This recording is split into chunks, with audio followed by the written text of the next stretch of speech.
Serial की शुरुआत होती है एक धमाकेदार ट्विस्ट से। माहौल पूरी तरह तनाव से भरा हुआ है। अचानक खबर आती है कि अन्नपूर्णा जी होश में आ चुकी हैं। पूरे परिवार की सांसें थम जाती हैं, क्योंकि सबको लगता था कि वो सच कभी सामने नहीं आएगा। लेकिन जैसे ही अन्नपूर्णा बोलने लगती है, घर में सन्नाटा छा जाता है। अन्नपूर्णा जी सीधे पुलिस को बुलाती हैं और कहती हैं, अरेस्ट करो इस सरू को। ये लड़की नकली पोती बनकर आई और हम सबको धोखा देती रही। इसने हमारे भरोसे के साथ खिलवाड़ किया है। यह सुनते ही घर वाले हक्के बक्के रह जाते हैं। सरू के चेहरे पर जैसे जमीन खिसक जाती है। लेकिन असली सच्चाई अभी किसी को नहीं पता कि सरू ने यह सब सिर्फ चंद्रकांत के कहने पर किया था।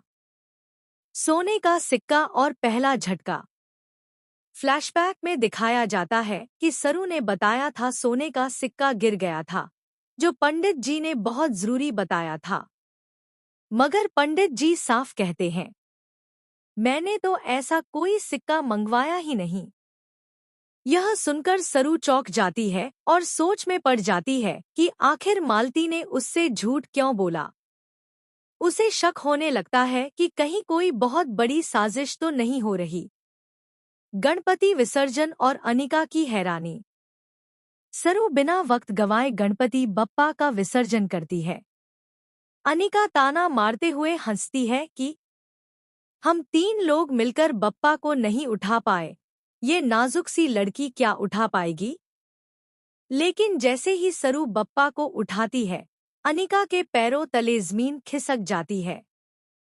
पूरा परिवार दंग रह जाता है कि आखिर सरू में इतनी ताकत आई कहां से।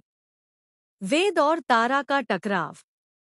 इसी बीच तारा चालाकी से वेद को फोन करके घर बुलाती है। नाटक करती है कि उसके पैर में चोट लग गई है। लेकिन जैसे ही वेद आता है, तारा गुस्से से भड़क उठती है। तुम सरू के इतना नजदीक कैसे आ सकते हो?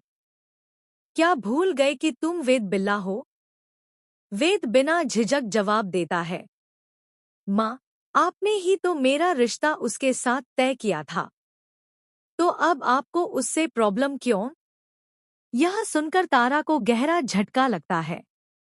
वेद साफ साफ कह देता है कि मैं सरू से प्यार करता हूँ और आपकी इच्छा भी पूरी हो गई कि आपकी बहू बजाज खानदान की बेटी हो। तारा अंदर ही अंदर जल उठती है और कसम खाती है, मैं सरू और वेद की शादी कभी नहीं होने दूंगी। सरू की जा